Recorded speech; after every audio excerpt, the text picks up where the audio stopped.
Good evening. I'm going to call to order the Sparks Planning Commission meeting for Thursday, November 1st, and we're going to start with call to order. Or I'm sorry, roll call. Here. Present. Here. Here. Here. Here.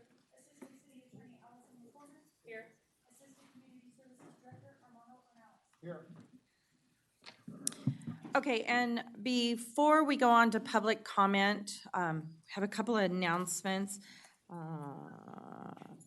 On public hearing item PCN 18-0040, which has to do with the DeAndrea Final Development Standards Handbook, that has been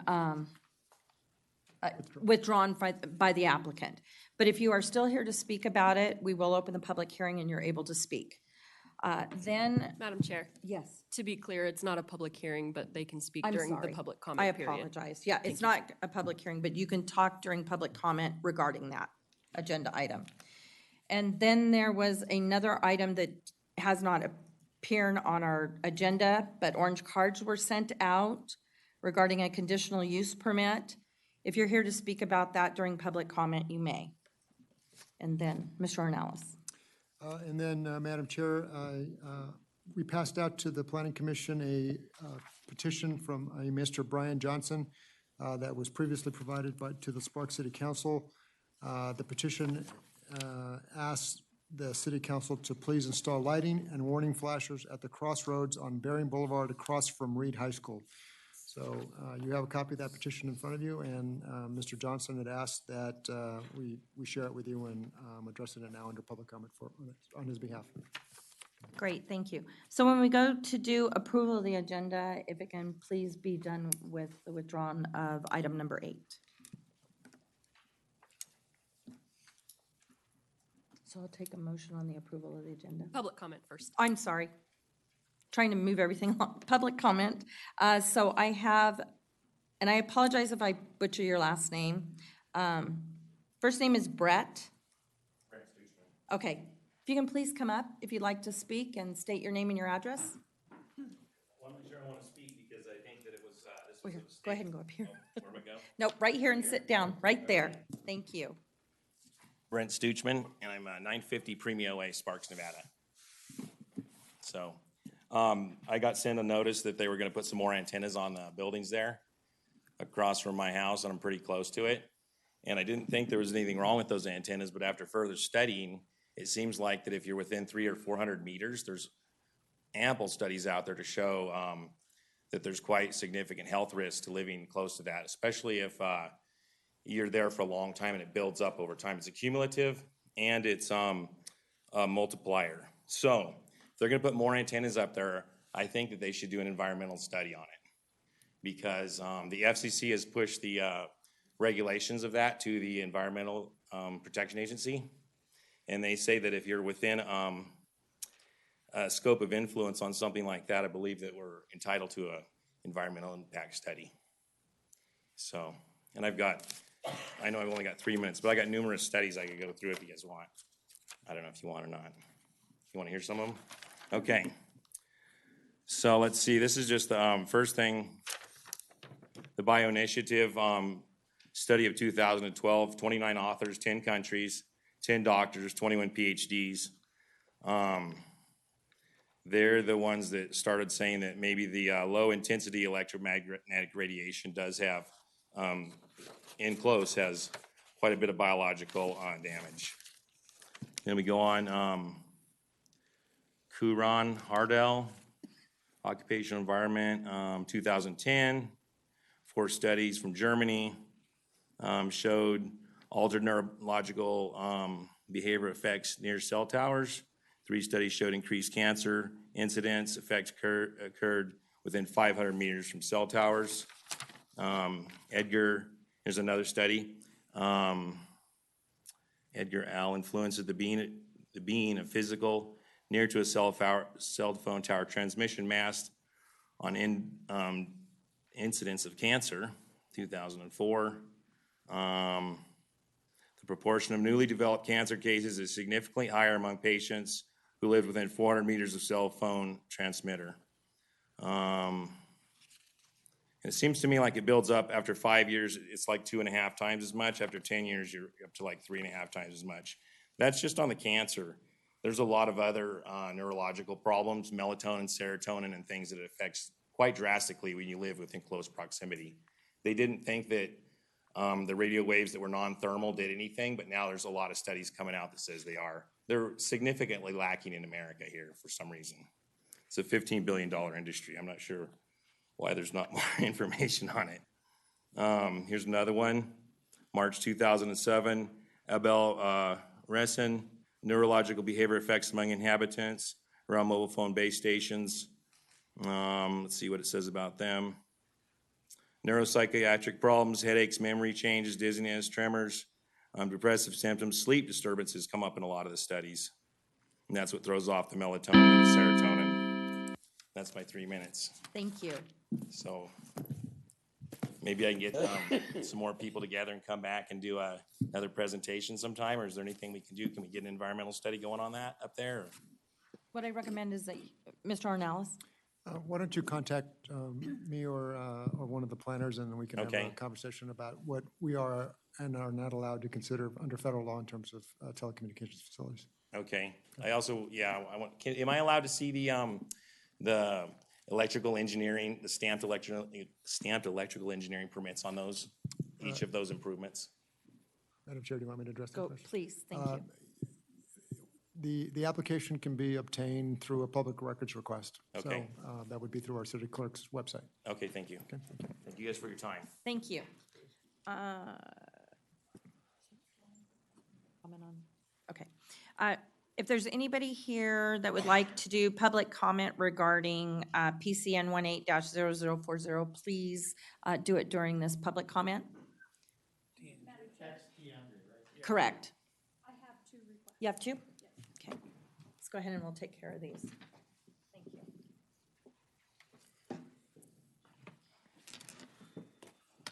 Okay, and again, I apologize if I butcher anybody's name. Gerard Manger? Mager. If you can, please state your name and your address for the record when you sit. Thank you. name is Gerard Mayer. I live at 1501 Palermo Drive in Sparks. I realize this has been withdrawn. I don't know why. The size of the lots in the Toscana community portion of DeAndrea are like postage stamps. The front lots have all the utilities, gas, electric, sewer, water, and well, we already had damage to sidewalks, sewer, driveways, and to my way of thinking, even though it's been withdrawn, this is still a public safety issue that you should be looking into. The first time one of those tree roots gets into a gas line and explodes it, you're going to have a big problem. Those lots are too small to be requiring those types of trees. And I would hope that you would take a look at it, even though it's been withdrawn, simply for that reason. We are the victims living there of this requirement. Lots of damage, danger, safety hazard. It really needs to be looked at whether they present it again or not. Thank you. Thank you. Kathleen Evanson?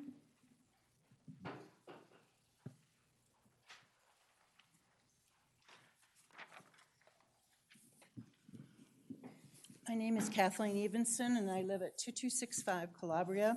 And when I spoke with you folks last month, I explained to you that I am the face behind the complaint. This has been going on. It will be 2 years in February when I started with the board members and the different Toscana's board and DeAndrea's board. And I really don't know what it means by being withdrawn. Are they reconsidering and they're going to do it again? Do we go back on my complaint? What does this mean?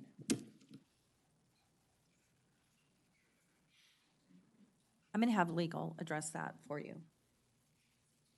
And I'm going to direct Oh, that to there you go. Assistant Community Armando, Services sorry. Director Armando. Madam Chair, Armando Ornelas, Assistant Community Services Director. Madam Chair, members of the Planning Commission, the request has been withdrawn. We are in discussions with representatives of the DeAndrea Community Association.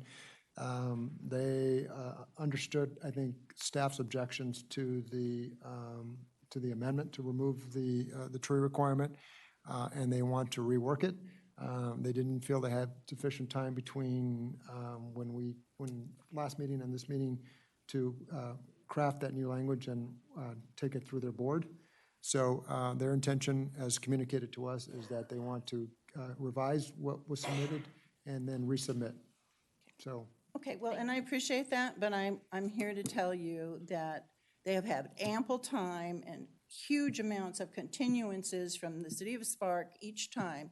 They never went out with a survey asking 1,500 homes, do you want a tree in the front yard?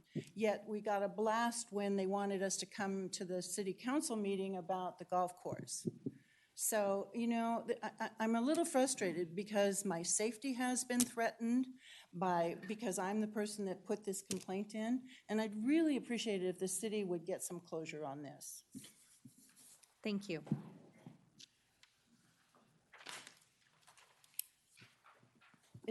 Are there any more public comments regarding either one of those items that someone didn't get to sign in? Okay.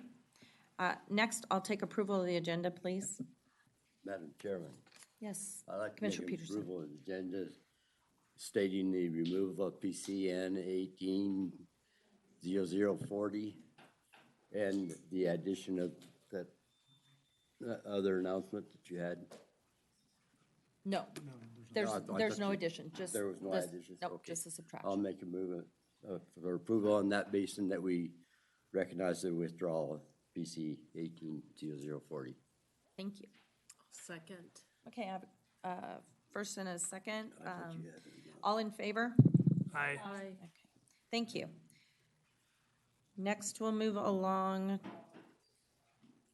to approval of the minutes. So review and possible approval of the minutes of the October 2nd Planning Commission study session. Commissioner Carey. Madam Chair, I'll make a motion to approve the Planning Commission study session minutes of October 2nd. Second. Okay, I have a first and a second. Any comments? Okay, all in favor? Aye. Anyone opposed? Thank you, motion carries. Next, we'll move on to review and possible approval of the minutes of the October 4th, 2018 Planning Commission meeting. Madam Chairman, Yes, Commissioner I'll make Peterson. that motion that we approve the minutes for 10/4/18. This is Commissioner Brock, second. Okay, I have a first and a second. Any discussion? Okay, all in favor? Aye. Thank you, motion carries. Next, we'll move along to announcements and committee reports. Mr. Ornelas? Madam Chair, members of the Planning Commission, Armando Ornelas, Assistant Community Services Director. The only announcement is that we will not have a second meeting of the Planning Commission in November, so there will be no meeting on November 15th. That meeting will be canceled. Thank you. Next, do we have any informational items? We do not. Okay, thank you. Next, we'll move along to general business. PCN 18-0050. Consideration and possible approval of proposed revised building elevations for the Walmart.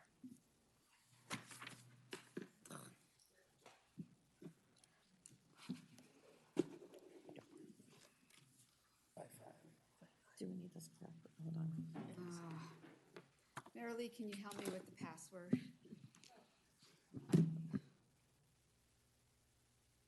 Excuse me, the computer went to sleep.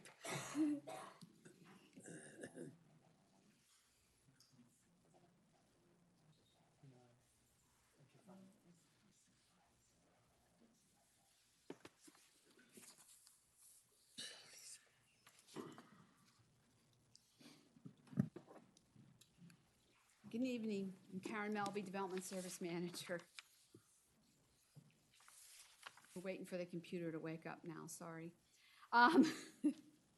Before you tonight is a request to change the Walmart elevations.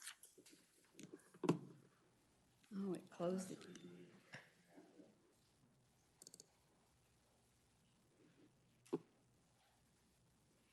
Oh, sorry, we're gonna have to.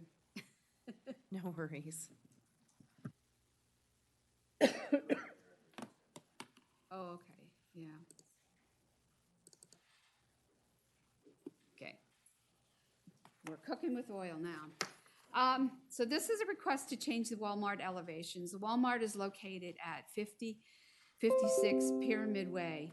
In the vicinity map here on the screen, you can see the property outlined in cyan. This would be Pyramid Highway out here in the terminus of Los Altos, and this is the Walmart building. It is located on a 22-acre site.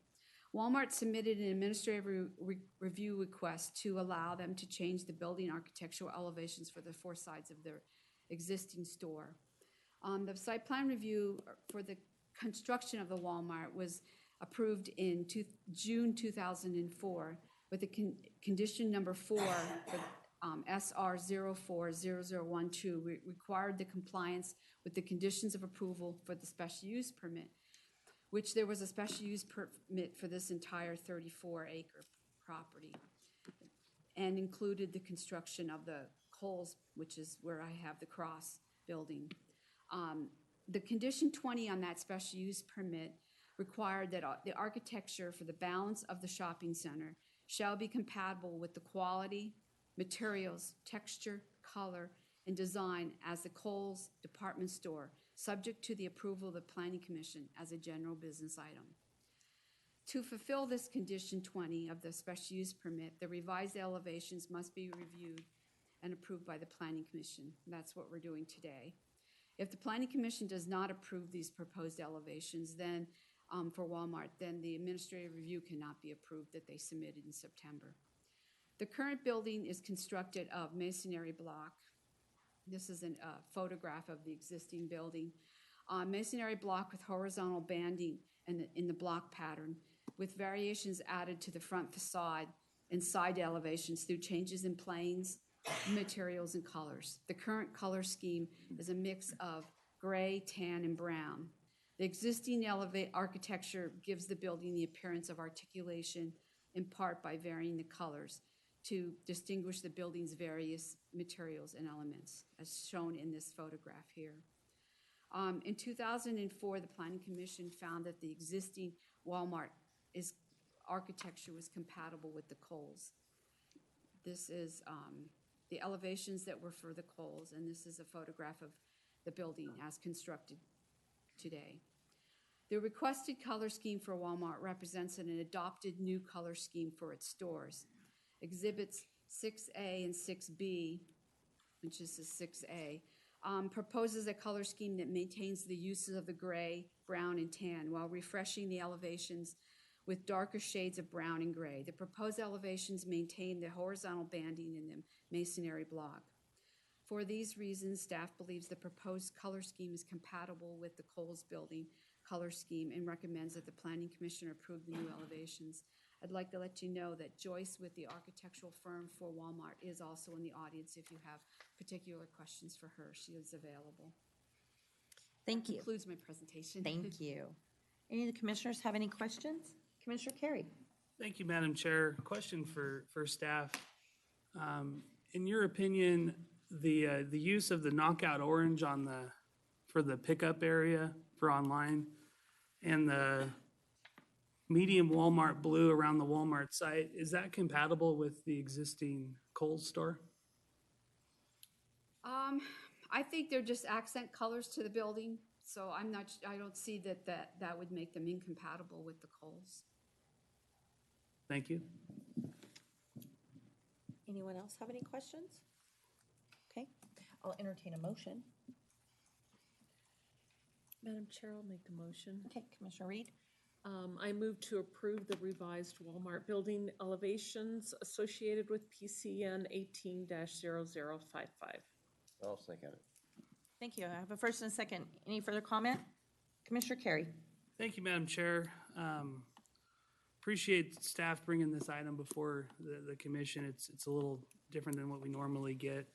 I have a little concern about the use of the orange and the blue myself. But I think I'm gonna go with staff on recommendation on this. I think it is kind of more of an accent kind of color, even though the orange is there already. I don't think it detracts from the store. I think it does make it look a little bit compatible. So I will be supporting the motion. Thank you, Madam Chair.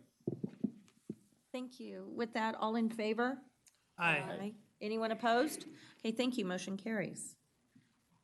Next, we'll move along to general business item PCN 18-0048. Consideration and possible recommendation to City Council for the approval of the tentative map.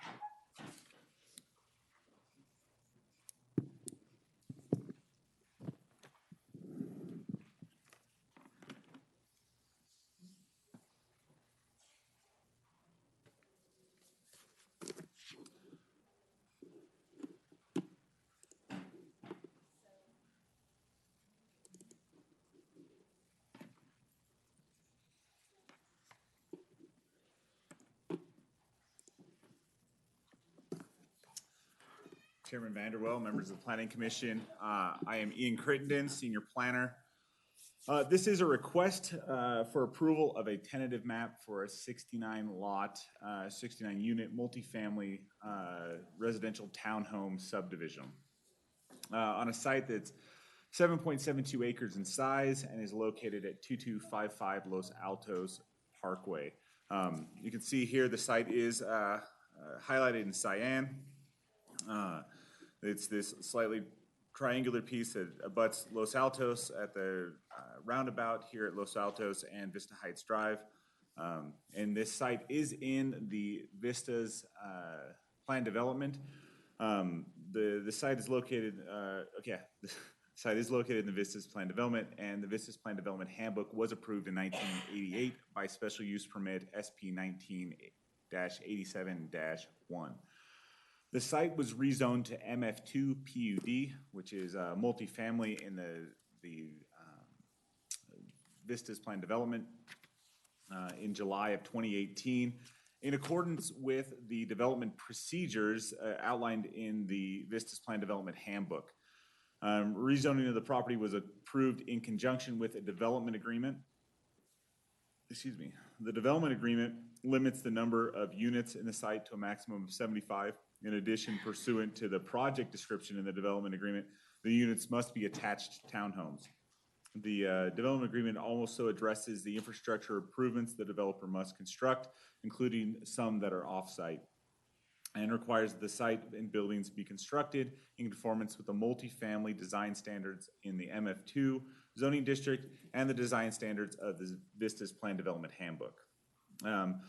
I'll address the requirements of the development agreement in addition to the findings that are normally covered for a tentative map throughout my presentation. I'll call those pieces out. As I stated, the applicant is requesting a tentative map for 69 townhomes. The proposed development will have direct access. Forward this to a sheet here from the tentative map. We'll have direct access from Los Altos.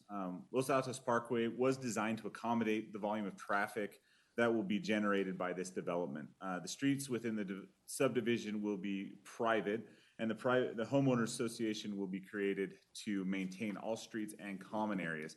The private ownership and maintenance of the on-site utilities and common areas is required as a requirement of the tentative map, or the final map, excuse me. As part of the final map submittal, the developer must provide to the city a report for the Canyon subdivision that includes the following. An estimate of the cost to maintain, repair, replace, or restore all privately owned streets, sidewalks, and utilities within the subdivision. An estimate of the total annual assessment for the subdivision's property owners that will be necessary to cover the cost of maintaining, repairing, replacing, and restoring the privately owned streets, sidewalks, or utilities, and a plan to provide adequate funding to cover these costs. That report is subject to city review and approval prior to the recordation of any final map, and the report must be completed by a person who is registered to conduct reserve studies pursuant to NRS Chapter 116A. The applicant submitted a traffic analysis. The traffic analysis is based on the maximum density permitted in the MF14 land use. We have talked about zoning so far today, but the MF14 land use is the comprehensive plan land use that underlies that zoning. The traffic analysis is based on the maximum number of units that are available within that land use, which is 108 units. That's the number they used for that analysis. That traffic analysis states that 108 townhome units would generate an average of 627 daily trips, with 48 AM peak hour trips and 56 PM peak hour trips. The development agreement permits a maximum of 75 units, and the applicant is proposing 69 units. Even with the higher number of 108 units that was used for the analysis, the PM peak trips estimated is lower than 80 peak hour trips that would trigger the requirement for a traffic study. While not required, the developer commissioned and submitted to a traffic analysis to address concerns about the project's traffic generation. The applicant also submitted with the tentative map application a letter from Traffic Works. That's the firm that provided the traffic analysis, and that letter specifies 3 recommended off-site traffic operation and safety improvements that are based on the traffic analysis. These improvements are specifically included in condition 16 that's been proposed, and they are construction of a 4th leg for the roundabout. The existing 3 legs would be the 2 sides of Los Altos and Vista Heights Drive, and this would be the 4th leg, which would be the entrance to the subdivision. The second is that the westbound and northbound sight lines be improved. That is, it's hard to tell on this drawing. If we go back to the vicinity map, west and north would be Vista Heights and Los Altos. And improve those sightlines basically will require adjustments to landscaping to make sure that there's clear views so that people have safe ability to see at that intersection. And then third is the addition of pedestrian flashers. I'll go right back to that map again, at the intersection of Goodwin and Los Altos Drive, or Los Altos Parkway. I'm now going to start going through the tentative map findings. Finding T1 requires that the request be conform with the master plan. The proposed tentative map is for multifamily townhome subdivision with 69 lots. This project would advance goals H2 and policy H2 by providing townhomes, which differ from traditional single-family or apartment homes, the predominant housing options in Sparks. Townhomes are a housing product that are identified in the Truckee Meadows Regional Planning Agency's 2016 housing study as one of the missing middle housing types needed in the Truckee Meadows. The tentative map shows sidewalks throughout the development connecting to the pedestrian infrastructure along Los Altos Parkway, complying with policy C4.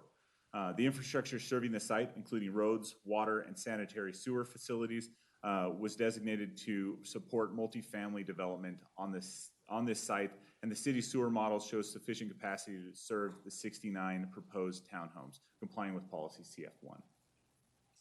Finding T2 looks for general conformity with the city's master plan for streets and highways. As discussed previously, the proposed development will have access from Los Altos. Traffic associated with this development of this site for multifamily residences was considered with the review and approval of the Vistas Plan Development Handbook in 1988. The tentative map does not change the traffic patterns or generate trips exceeding the planned capacity for the surrounding streets.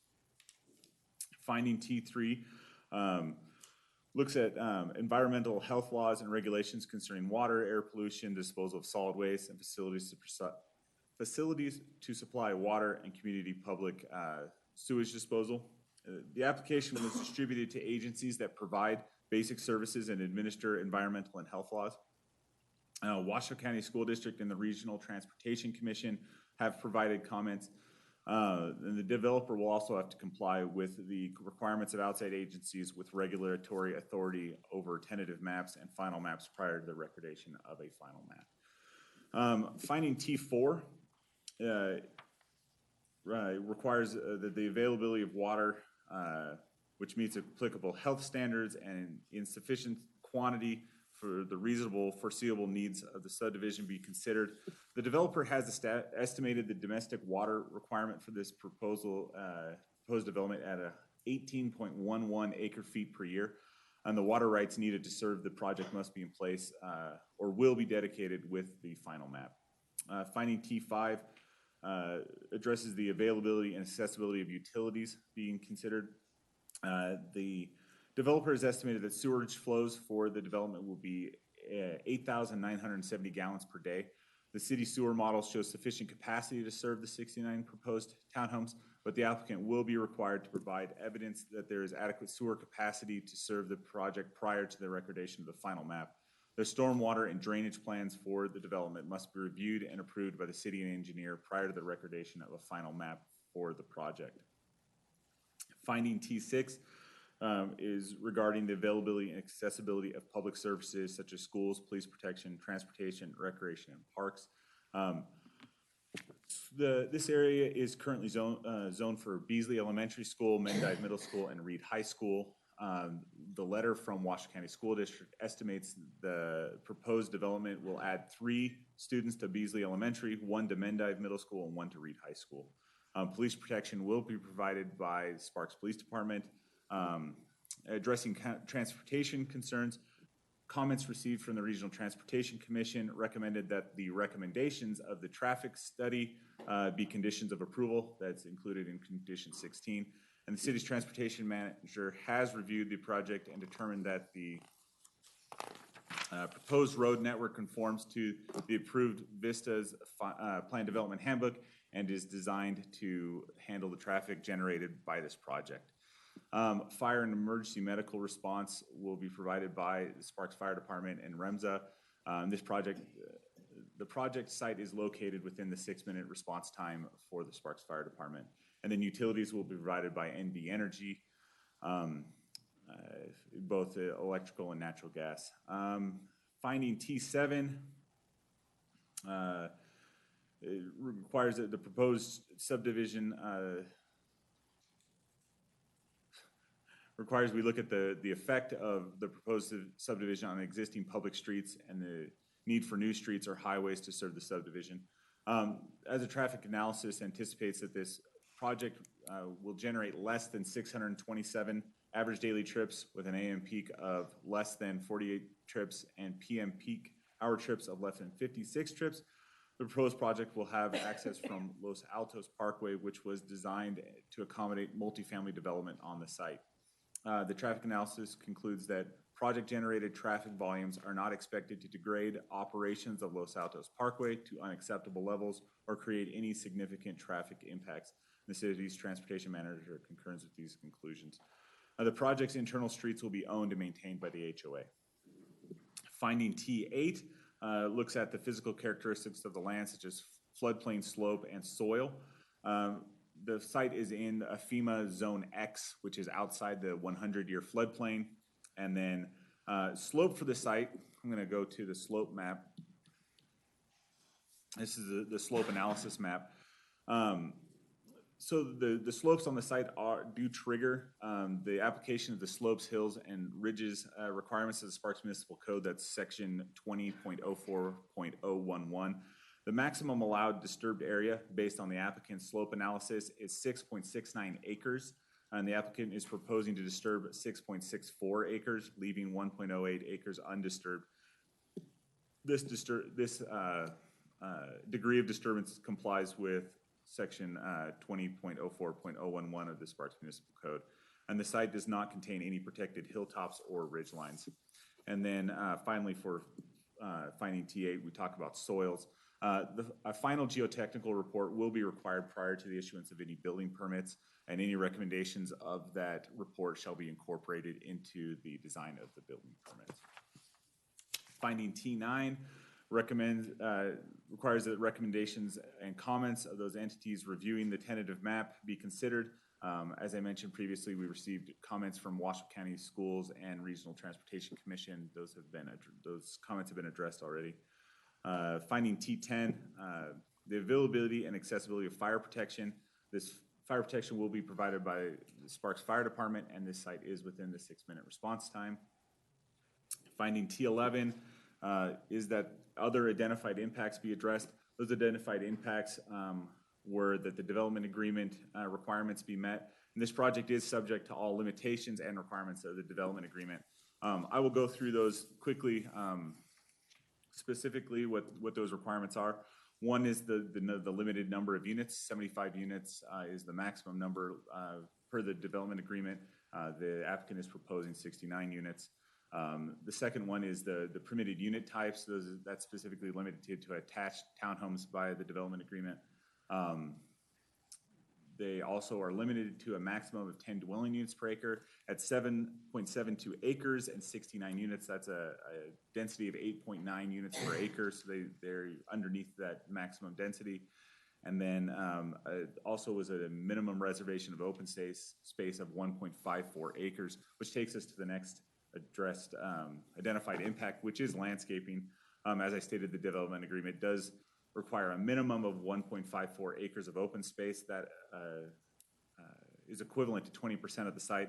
And the preliminary landscape plan indicates that 1.74 acres will be landscaped. It's commonly owned open space areas, which satisfies this requirement. Landscaping within the project will be regulated by the standards for MF2 zoning district, as well as the Sparks Municipal Code section 20.04.006, which is landscaping and screening. The tentative map includes conceptual plans for common pedestrian and street areas, including areas along Los Altos Parkway. Common areas within the development will be maintained by the HOA, and a condition of the tentative map requires that final landscape plans be submitted with the final map and be approved prior to the recordation of that final map. And then finally, under finding T11 is architecture. The design standards for the MF2 zoning district govern the architecture for this project. And then the last finding is finding T12, and that is in regards to public notice. Public notice for tentative maps is accomplished through the posting of the agenda for a public meeting. A specific request for notice was made at a planning commission meeting during the rezoning process for this site, and a copy of the agenda for the meeting was mailed to that individual on October 24th. The planning commission and city council meetings function as public meetings for this item. In addition to that report and those findings, there were some concerns that came up through public comment and at the study session for the planning commission. And I wanted to make sure I went through and addressed those things as best I can. Slope, disturbed area was brought up at that. As I mentioned previously, 6.69 acres are permitted to be disturbed and 6.64 acres are being proposed to be disturbed, so they meet that requirement.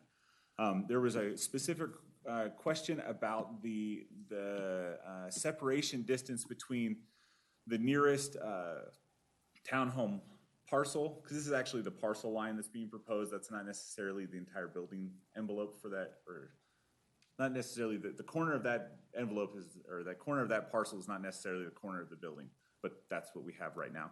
And that distance from that corner to the adjacent house is 60 feet by the scale. It's 20 feet from the adjacent to the adjacent property line, which is the required rear setback for multifamily. There were questions regarding blasting. Blasting permits are issued by the fire department, the Sparks Fire Department. They use accepted national standards for blasting as part of that review process. If there are specific questions from the public about specific requirements related to blasting or specific concerns that they want to bring up, they can contact Bob King, who's the fire marshal, and he can review that for the public if they have any specific questions. Again, that's Bob King. He's the fire marshal. There was questions about hours of operation or construction hours. There are standard construction hours in the Sparks the Sparks Municipal Code under section 20.04.005. Those hours are 7 a.m. till 7 p.m. Monday through Friday, and 9 a.m. till 5 p.m. on Saturday, with no construction permitted on Sundays. There were questions about debris removal and grading, or not debris removal, but debris on the site and grading. Grading permits are also something that the city of Sparks requires reviews and issues in conformance with Sparks standards and regulations, and that would be typically reviewed through the engineering department. So that would be required, and that would be how we would address those issues. And then material removal was another item that was brought up.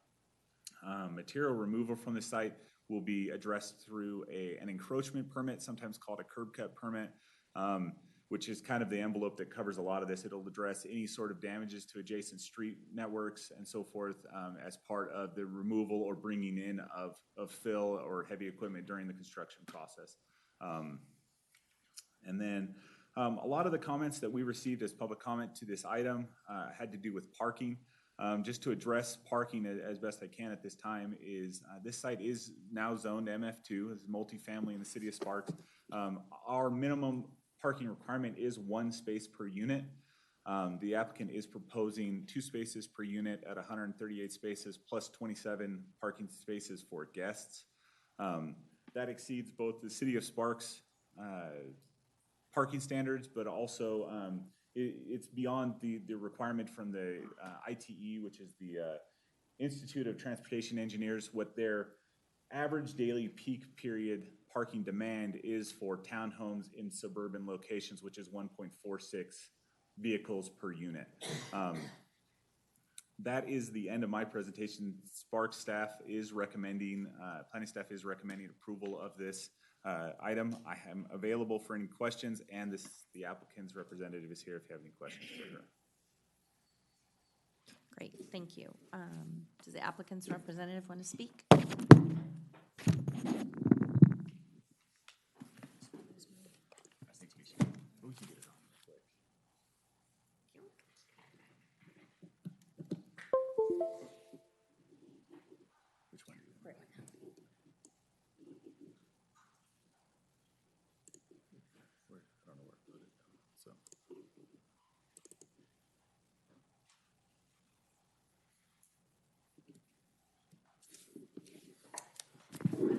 Good evening, Madam Chair and members of the Commission. For the record, Angela Foose, Planning Manager with Loomis & Associates. I just have a very quick presentation that I want to run through. I think Ian covered very extensively everything that was in the staff report, and so I'm not sure that there's a whole lot of new things to add, but there are a couple things I just want to highlight to you. One thing that was not included in the presentation was some photos of the site. And I imagine most of you have driven on Los Altos and probably driven by more recently as this project is coming before you. So that photo on the left is taken from basically the entrance of where the project will be on Los Altos. And as you can see, there's a knoll at the top. That knoll will remain, so that piece at the very top is not coming down. That picture on the left is the views as you're looking to the southwest. So it's a very picturesque place, and that's why this property is such a coveted piece of property that is really ideal for any type of residential development, but one I think that is going to create a positive impact to this community. Ian brought up the slope map. Again, I wanted to highlight this. Everything in green is slopes that we encourage development on, slopes less than 30%, slopes less than 20 and 25%. One thing that I wanted to point out to you is that everything, and you can see with the pointer here, in these areas here, the slopes here, this is all common open space that's part of a separate parcel. So there are no homes directly adjacent to this property because they are surrounded by that common open space.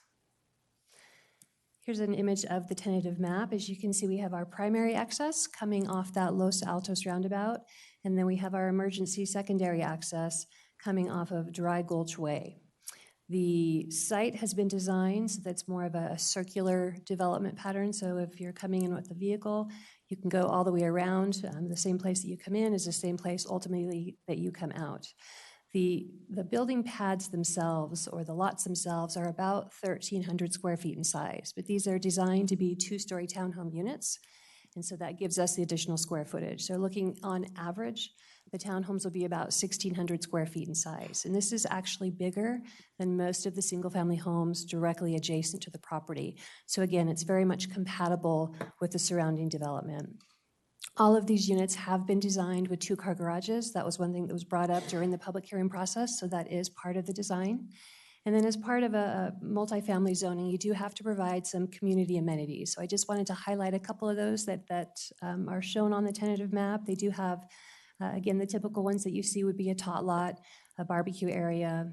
They have a dog walking area. This area is great for walking and hiking. There's a lot of people right now that currently walk across the site, and so there'll be trails to be able to continue doing that. In terms of addressing some of the neighborhood concerns, one of them had to do with protection of new development with existing development. So we really tried to take that into consideration, and we've done a couple things to consider that. And one of them has to do with where we put the landscaping. On that border to the south, and again, this area here. So these are the homes that are existing. And again, they're protected by an open space buffer in between, but then we've also put in a landscape buffer with trees and shrubs. And again, over time, as that landscaping matures, that will really fill out and help to protect any kind of view shed impacts. There's also a significant change just in the grade. So the homes are quite a bit lower, those existing homes. And so just by natural topography, those homes will have a buffer of just the topography to buffer them. All of these townhomes are limited to 2 stories. And again, on the parking, so just in general, when you look at parking, whether it's from a city code, a local kind of regional parking code, or national parking codes, on average, townhomes are parked anywhere from 1 to 2 parking spaces per unit. Between our 2-car garages and our guest parking, we're at about 2.3 parking spaces per unit. So that not only is above city code requirements, it's above kind of our regional community requirements, it's also higher than national parking requirements. So I wanted to bring that to your attention. And that's all I have for you tonight, and I am available if you have any questions. Thank you. Great, thank you. Do any of the commissioners have any questions? Commissioner Carey? Yeah, Angela, I had a question concerning condition number 16. That deals with the roadway improvements. I didn't know if I should direct that to you. I was just kind of wondering if you could go over the improvements that are going to be at the roundabout and yes. crosswalk. There were 3 things. So one of them is right now that roundabout it's a 3-way roundabout. So this will provide that 4th leg to that intersection. And it basically is equivalent to where Vista Heights comes in now on that roundabout. It will just be an extension of that Vista Heights road. So We'll go from a three-way roundabout to a four-way roundabout, which is more typical. And the second one is just to improve that sight line. So there's some landscaping, mature landscaping that's kind of overgrown over time. So as part of this project, they'll have to improve that, both going to the north and to the west. And then finally, the pedestrian flashers. We talked a lot during the public hearing process about where is it appropriate to put those flashers. After working with staff and our traffic engineer, we think that the most used area for crossing is actually off of Goodwin, which is not connected to this development. It's actually further down. But it seemed that that's where most of the pedestrian activity is. So the applicant is willing to kind of go outside of what is his normal, I would say, development area and put in the flashing pedestrian flasher at that location. Thank you. Thank you. Anyone else have any questions? Okay. Even though this is a general business item, it's up to my discretion to take public comment on this. So if there's anybody that wishes to speak on this agenda item, we will go ahead and have you guys come up. Okay. And what I'd like to ask is, if you don't have anything to add to the previous speaker, let's not duplicate what we're talking about. So we'll go ahead and we'll start with Spencer Erickson.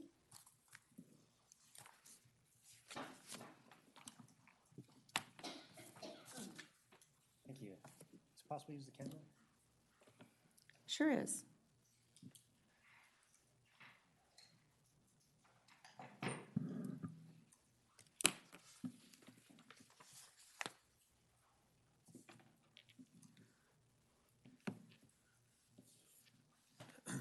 My name is Spencer Erickson. First, thank you for allowing us the opportunity to speak. I wanted to speak a little bit tonight about the parking, and it has been addressed by Angela and by city staff pretty well. But I did want to point out a few things. So on this map is highlighted all the guest parking spaces, 28 by my count within the development. One thing that I had a question about. So per the description of the development, it's 69 units that are generally similar size, 600 square feet, three bedrooms, 2-car garage. On the application, it appears that for the 2 units that happen to be paired instead of grouped in more units, they're considered duplexes. And by the city of Sparks, a duplex requires 1 parking space per bedroom, so it requires 3. But all the other units that happen to be attached to more than 1 unit drops that 1 space per unit requirement. And I really question whether that makes sense. You know, the homeowners are gonna be living in these units. Are you telling me that if they only have 1 neighbor, they're gonna have 2.5 cars or 3 cars, but if they have more neighbors, they're only gonna have 1 car? I also point out that the site of this development is not like townhomes at Sparks Marina or Victorian Square. There's no bus service, there's no walkable grocery stores or restaurants. So any of the homeowners that are gonna buy there are gonna be dependent on their cars. I would argue that the typical usage pattern of those homeowners is gonna match pretty closely the surrounding neighborhood, which is single-family homes. And all those homes have 5 parking spaces, 2 in the garage, 2 in the driveway, 1 out front. And in my neighborhood currently, I look out in the morning and those driveways are full.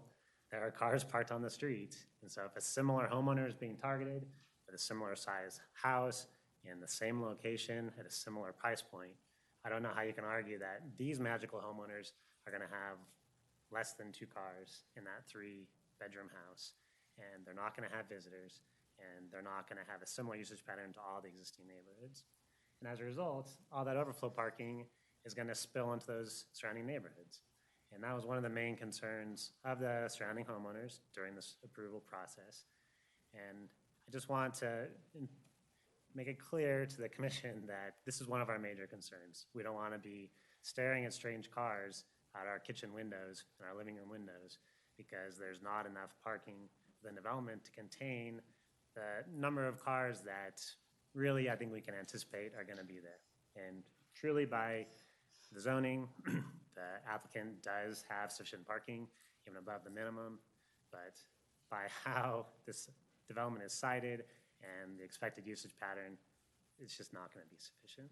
So I don't know if there's other ways to address that, maybe by creating resident-only parking in the surrounding neighborhood so that it would not allow overflow parking from this development. It seems like there's not much flexibility within development itself, but there is a concern, and I would be interested in hearing what our options are for minimizing the impact on the surrounding neighborhood. Thank you. Thank you.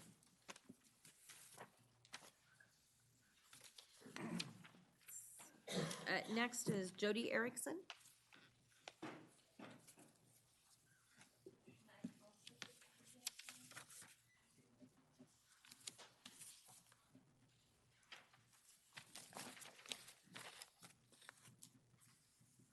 Does it have zooming capability? Zoom in. So Jody Erickson, I live at 2265 Stoneview. Here's the lot in question, and this is Bud Beasley's school. And I want to speak about the pedestrian flashers. Angela is correct that when the community met with the developer, we spoke about our concerns about safety, pedestrian crossing safety, but we were talking about the problem where children and other pedestrians were getting like almost hit by cars at the roundabout. So the kids now walk uphill, and they're on the right side of the road from Bud Beasley, and they cross right here at the roundabout. There's like 2 crosses, but they cross at the lower one. And cars that are coming up the hill kind of fast because they're going uphill, they're looking to the left to see if there's oncoming traffic at the roundabout, and they're missing that kids are crossing right here. So the proposed flashers that Traffic Works are suggesting are down here at Goodwin. That's because there is this walkway and kind of a natural place to cross, but that's not where the safety concern is. And I'm really, really concerned. I live right here. I see it all the time, that somebody's going to get hit by a car, like a little kid. So I would ask that the Planning Commission stipulate that the flashers be put where the community would prefer them, which is here at the roundabout, so that the kids can like push a button and signal, with flashing lights, cars that they're crossing the roundabout. I've even seen parents, standing out there to try to help make them safe. So we're talking about right here, this crossing is where I think the flashing lights should be. This other area that they're talking about down here at Goodwin off screen is like level, and you can see there's like a clear line of sight. So I don't ever feel unsafe. I live right here. I never hear cars screeching or, anything, or anybody, complaining about crossing there. And that's pretty visible. The other thing my husband was talking about is right here they have the emergency access. So people are gonna like park on these streets and then like end up walking into their duplexes, or their guests are, because there's not ample parking. And you can't park on Los Altos. If you look at the map, you can't park on Vista Heights. So people are also gonna park on these side streets in residential areas, because there's not enough parking, we don't feel like, on this lot. So those are just my thoughts. Thank you. Thank you. And I don't know if you want this to kind of mark where the preferred parking is. If that makes any sense. Thank you. Next, Bill Wagner.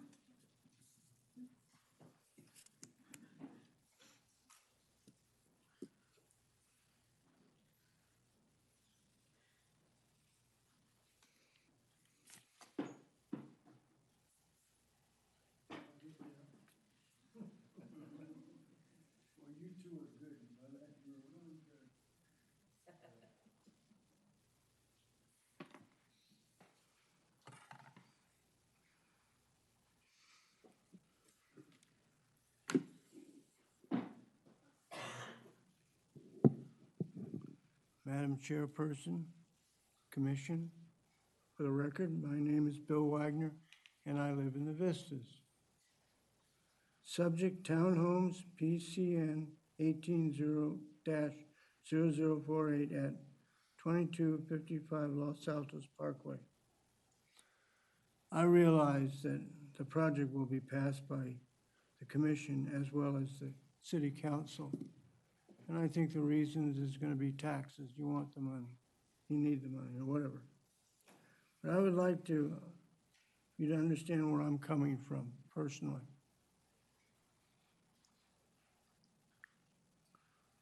Now, I know I'm gonna duplicate a little bit, so please That's quite bear all with right. me a bit. Approximately 103 cars estimated with no driveways, 28 guest parking, with only one handicap parking spot. I have a cane over there and I have a hard time getting to where I want to go. Blasting, ground shaking, noise, residential sleep, residents who sleep during the day because, you know, there's a lot of people who work at night and sleep during the day. And the elderly who are homebound are going to be affected by this greatly. The amount of heavy trucks pounding on the city streets also creating additional traffic congestion. The length of time it will take to complete the project, build is sold. Could be 3 years, 4 years before they finish everything. I'm not sure about that. Construction accidents. If you believe in the Peter Principle, it's going to happen. And finally, the most important are the hundreds and hundreds of Vista homeowners who are still against this development. Okay? So thank you all for your time. I really appreciate you listening to me anyway. Thank you, Mr. Wagner.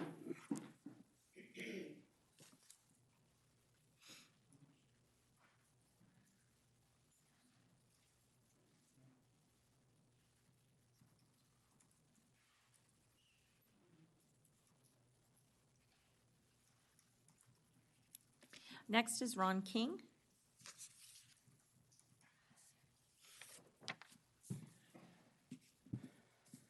Good evening, Chairman Vanderwell and commissioners and staff. For the record, my name is Ron King. I live in the Vistas in the city of Sparks, and I'm here to comment also on the townhouses projected to be built on the Los Altos Parkway. I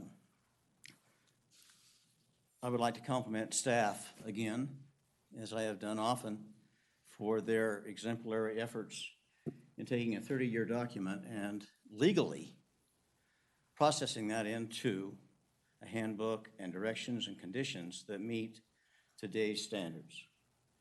Even though I disagree with the development, I do feel that they have done a great job in being able to back you up and give you information, even though I don't always agree with that. I do have one disappointment that I'd like to quickly express, and that is that there were 200 voices that were here at this, before this commission, and also before the city council. 200 people's voices from that area that were not heeded. And it's disappointing that our no vote ended up with your yes vote. In other words, in my feeling, in my opinion, the people lost. We lost. And I agree full-heartedly with the items that have been listed by Mr. Wagner and the Ericksons. I feel and know that tonight you will not add those suggestions to the tentative map or proposal. I know that. I just know there will be no motion to amend what you have already heard, and that's your prerogative. And I know it will not, also know that it will not happen within the city council. That's unfortunate for me. It's disappointing, having been a long-term resident of the city of Sparks. This is an infill project. You've got houses surrounding it. They're going to be working day and night, 6 days a week. No matter what we say, they are going to break the conditions. They are going to be pounding, laying, building, blasting, moving, whatever. Also, I want to emphasize that I did not hear from the applicant. Talked about, a little bit about the landscaping or the retaining wall along the east side of the development. I still have great fears about what's going to happen in case of an accident or a rock wall failure, or how they're going to sustain and maintain that slope on the west side and on the south peak of the development, how they're going to maintain that and keep it safe and keep cars from, after it's built, cars from going over it, or cars and trucks and debris going over it during construction and into the back of those houses, well below the development. So please, keep the thumb screws tight. If you don't know what that is, Google it. And on the development, and keep those conditions strictly stated and enforced. Thank you. Thank you, Mr. King. Cindy Shoemaker?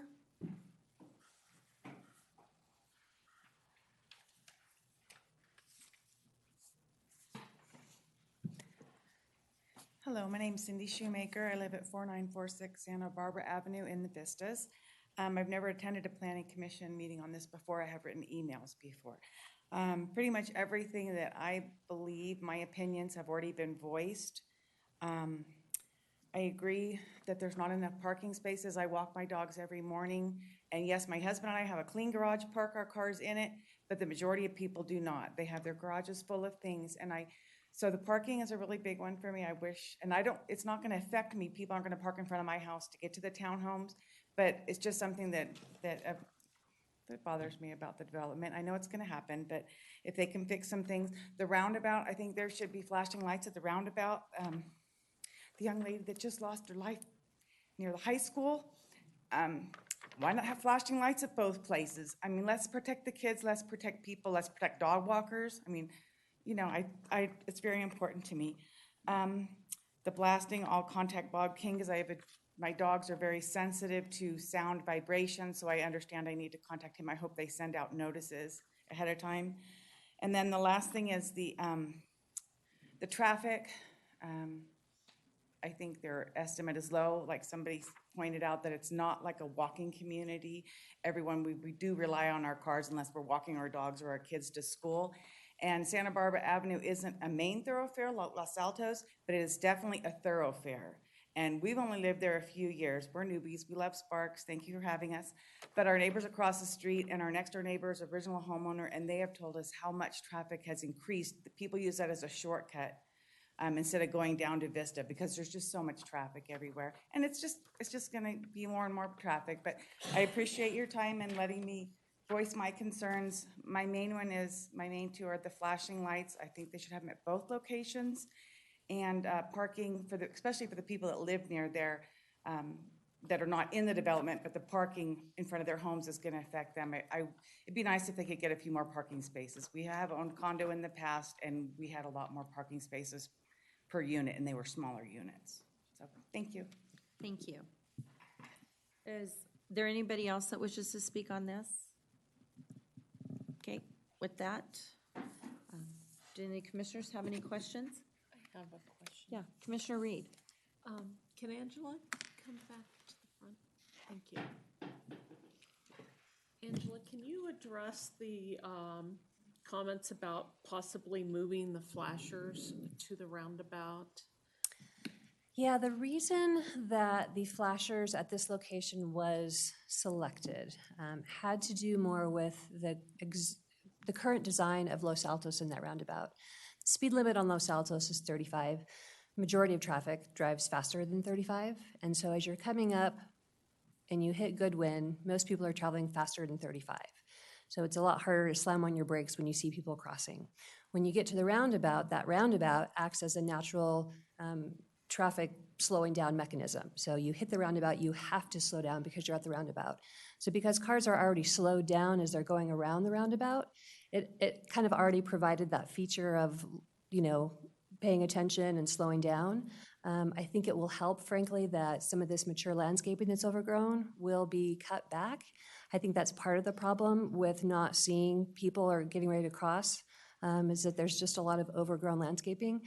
again, the applicant is willing to put the flashers wherever staff and you as a planning commission feel it makes the most sense.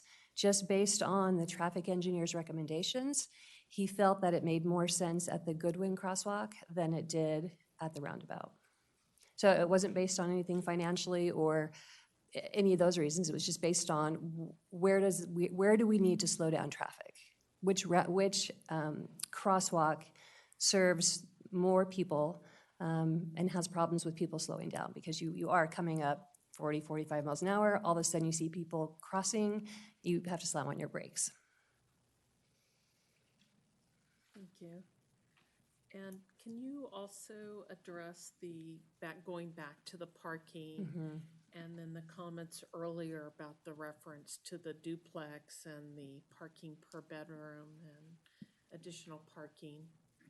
So because of this zoning, this project is consistent more with the multifamily townhome / apartment parking standard. And again, per the city code, there's one set of standards. One parking space per unit is probably not enough. I think we all acknowledge that. If it was in a downtown area where you're close to transit and close to services, it would be one thing. So taking that into consideration, what's an appropriate parking count? I think you can throw out whatever number you want. Somebody else is going to come out with a different number. So in that case, then we go to standards. And we looked at what are some standards locally, not just in Sparks. What about Reno? What about Carson? What about the surrounding community who has the same type of development patterns? And then what about national standards? What makes sense? And so that's where we came up with anywhere between 1 and 2 spaces per unit makes sense. And so then we looked at, well, where are we at? We're at 2.3 parking spaces per unit. Each unit does have that 2-car garage. That was one thing that I think the public was very adamant about. It's not a requirement, but that was one thing that they did to try and work with the community and say, okay, we hear your concerns. We will put in 2-car garages per unit. These are also, 2 and 3 bedroom townhomes. A lot of the single-family homes around us are 4 and 5 bedrooms. So there's a difference between parking for a 4-bedroom single-family home and parking for a 2-bedroom with a den townhome. You also have a very different demographic typically that lives in townhomes versus single families. A lot of times it's people kind of starter homes where you maybe can't afford the single-family home yet, so you move into the townhome.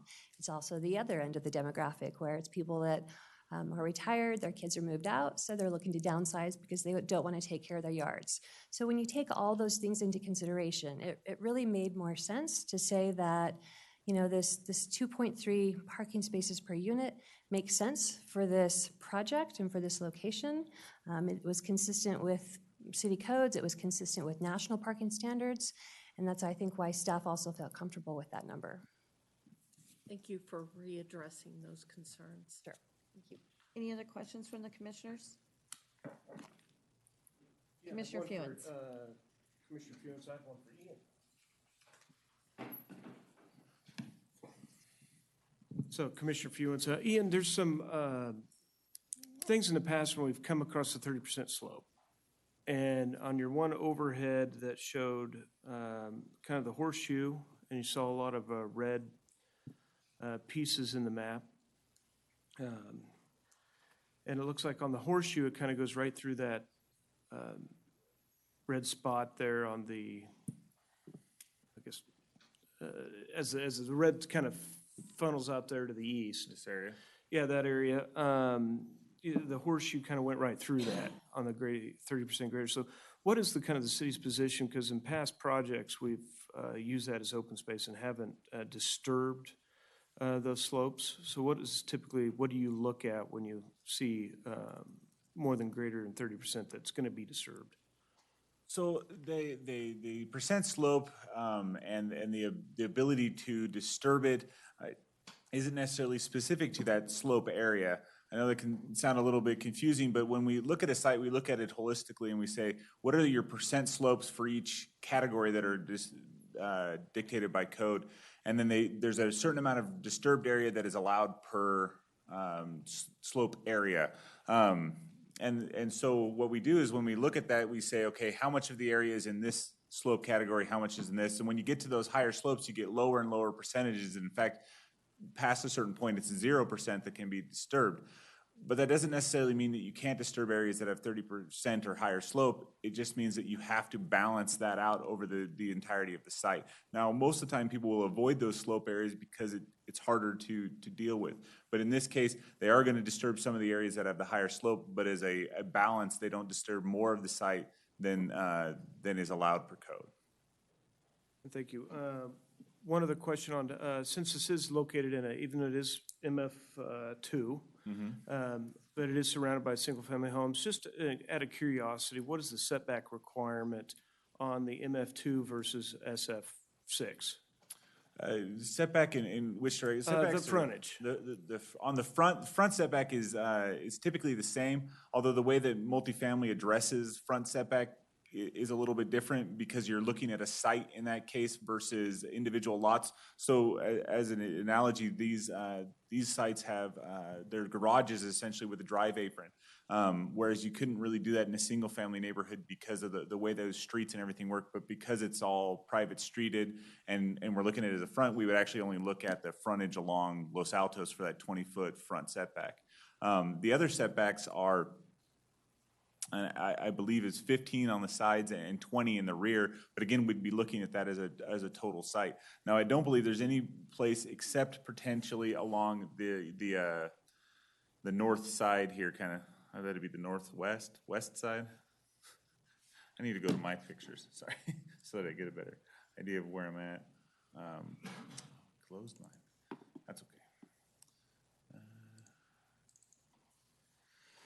Yeah, along this kind of north side, they're a little bit closer, but there's a larger setback with that buffer area. But in general, most of these units are no closer than 20 feet from the adjacent property line for the site as a whole, not necessarily to the other adjacent units, which is the way we'd look at it with single family. Hope that answered your question. If not, feel free to make me answer it. Mainly on your MF2, you're looking at Los Altos. So yeah, you're not looking on the street or the Horseshoe Street. So yeah, the garage can be part of that 20 feet. Exactly. So, and I guess, what is the city code for parking on public streets? We heard a lot of public comment that are worried about cars parked on public streets. How long can one have their car parked there? Can it be parked there without registration, et cetera? Well, I don't have the answers to all of those pieces. I know that there are limits to the amount of time that you can leave a car parked without moving it along city streets. That's usually enforced by the police department, so I don't know that section of the code as well. And obviously, you do have to have cars registered that are parked out there. They have to be registered. As far as parking on public streets, any public street that's not specifically designated as a no parking area is available to parking to the public. As a city street, there's no regulation as to who can or can't park there, whether they live in the area or not. That answer your question? Thank you. Any other commissioners have any questions? Okay, you're good? Okay. I'm sorry, Commissioner Van Yeah, Horn. go right ahead. Commissioner, and again, Ed, just reminded on a question on the end of the horseshoe where the slopes grade to the greater, down the houses below, and there's a park, if you go one more back. So on the very bottom of the, and that's a pretty good slope. I see trees there. Do we have any, does the applicant know what they're gonna put on the end of that parking lot? So if somebody goes right when they should have went left, and they start four-wheeling it down the side of the hill there? Not that I'm aware of. This landscape plan is preliminary. I anticipate the final landscape plan to be fairly similar, but they would need to provide a landscape plan. Now, as far as something to avoid the people coming over that hillside, we have not discussed that with the applicant at this time. Okay, thank you. Okay. Any other questions? Ian, I have a question really quick, because I know it's been brought up in other meetings regarding the blasting.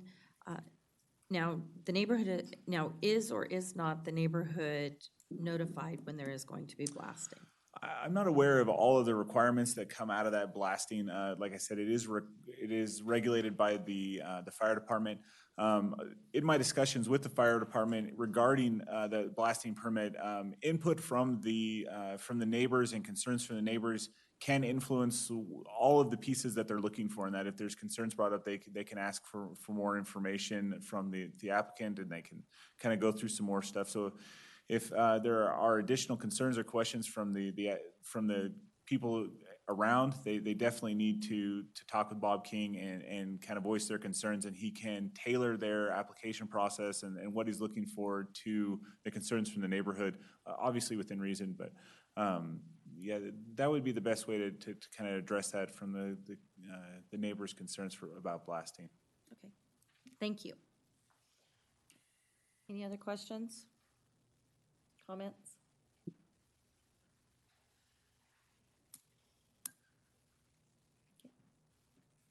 Entertain a motion, Commissioner Carey? Sure, I'll give this a shot to get the discussion going. I certainly appreciate the applicant coming forward earlier this year with the development agreement. I know it's a tentative map, but I think that development agreement provided a lot of transparency to the public in this planning process that we normally don't have. And I concur with staff's analysis that the proposed tentative map is certainly in compliance with the 4 requirements of that development agreement. I can certainly sympathize with the public concerns that we've gotten by email and tonight about the parking requirements. I certainly think that's something we should take a look at in our code, 1 space per unit. I don't know if that's enough for this city. We've had some other issues with some projects we've seen. But overall, I think that the proposed density associated with this tentative map is consistent with the land use designation that's been on this site for a good 3 decades now. And I believe that I can make all 12 findings for this, so I'd be prepared to do a motion if I can find it. I moved to forward to the City Council a recommendation of approval of the tentative map for the canyons on Los Altos townhomes associated with PCN 180048, adopting findings T1 through T12 and the facts supporting these findings as set forth in the SAP report, and subject to the conditions of approval 1 through 17 as listed in the staff report. Commissioner Reed, second. Okay, I have a first and a second. Is there any further discussion? Okay, all in favor? Aye. Anyone opposed? Okay, thank you. Motion carries. Next, we move along to public comment. Do we have any additional requests to speak? Okay. With that, comments from the commissioners? Commissioner Carey. Thank you, Madam Chair. 2 quick comments, if I may. The first comment I'd like to make is with respect to the Regional Planning Governing Board meeting last month. I just wanted to extend my appreciation to the Sparks team. I think Councilmember Bybee, Councilmember Abbott, and our staff did a really good job representing the city at that meeting. Concerning the Wild Creek Regional Utility Corridor Amendment that this commission saw and the City Council saw, I thought they did a good job of trying to explain the real intent behind that action and the planning process moving forward. I was pretty disappointed with the governing board's decision on that vote, and I hope that our partners in the region can find a way to work out those issues and bring forth that project for further staff review and for future public hearings. But again, big thank you to Councilmember Bybee, Councilmember Abbott. I thought they did a good job, and thank you very much for trying. I also, my last comment, Madam Chair, since this will be our last meeting in November, I wanted to take this opportunity to extend my congratulations and appreciation to our Mayor Gino Martini. He's going to be leaving office later this month as the longest serving mayor in our city's history, and I think I'm not alone, and I think we're really going to miss him around here. Congratulations, Mayor Martini, on an incredible public service career. Thank you for your leadership and all that you've done for the city. Any other comments from the commissioners? Okay, hearing none, move to adjourn.